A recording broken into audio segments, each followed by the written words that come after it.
उत्तराखंड की कैबिनेट की बैठक में अहम प्रस्ताव पर लगी मोहर। पहाड़ों में सड़क दुर्घटनाओं पर रोक लगाने के लिए एआरटीओ के 11 पदों पर होगी भर्ती।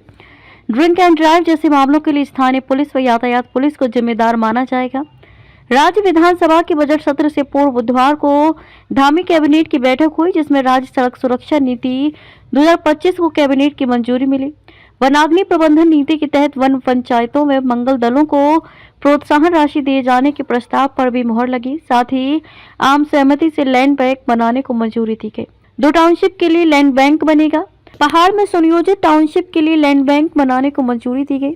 राज्य के पर्वतीय क्षेत्रों में लगातार बढ़ रही सड़क दुर्घटनाओं के मद्देनजर धामी सरकार अहम प्रस्ताव लाई है। सचिव परिवहन ने इसका प्रस्ताव तैयार कर लिया है। इसके तहत पर्वतीय क्षेत्रों में एआरटीओ के 11 नए पद सृजित होने का प्रस्ताव शामिल है, जिससे पहाड़ों में वाहनों की जांच आसान हो सके। इनमें से 50% पद पदोन्नति और 50% पद सीधी भर्ती से भरे जाएंगे। इसी प्रकार सरकार पर्वतीय क्षेत्रों में अनुबंधित बस परमिट को पूर्ण रूप से खत्म कर सकती है। पर्वतीय मार्गों पर परिवहन निगम अपनी बसें संचालित करेगा, जिसके लिए बस खरीद की जा रही है। इस पर कैबिनेट फैसला लेगी। तीसरी सड़क सुरक्षा नीति व एक्ट भी कैबिनेट में लाए जाएंगे।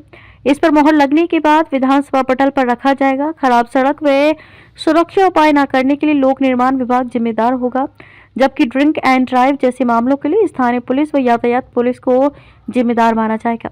इसी प्रकार ओवरलोडिंग, अनफिट वाहन संचालन, डीएल व परमिट न होने के मामलों के लिए परिवहन विभाग जिम्मेदार होगा। इसी हिसाब से कार्रवाई की जाएगी। देखिए, इस वर्ष हमने शीतकालीन यात्रा का जो शुभारंभ पिछले 2024 दिसंबर से प्रारंभ किया है, वो हमारे राज्य के लिए बहुत समृद्धि का कारण आने वाले समय में बनने वाली है। उसका एक बहुत अच्छा अनुभव है और पूरे वर्ष भर यात्रा चलेगी।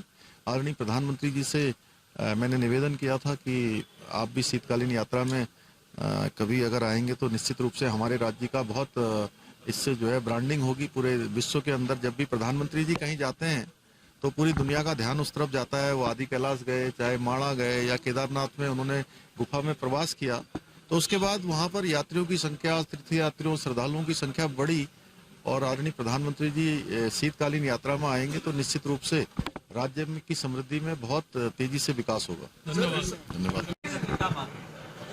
देखिए, 32 प्रस्तावों पे चर्चा हुई है। माननीय मंत्रिमंडल ने उस पर चर्चा की है और एक जिस प्रकार से हमारा बजट आ रहा है उस पर भी बातचीत हुई है।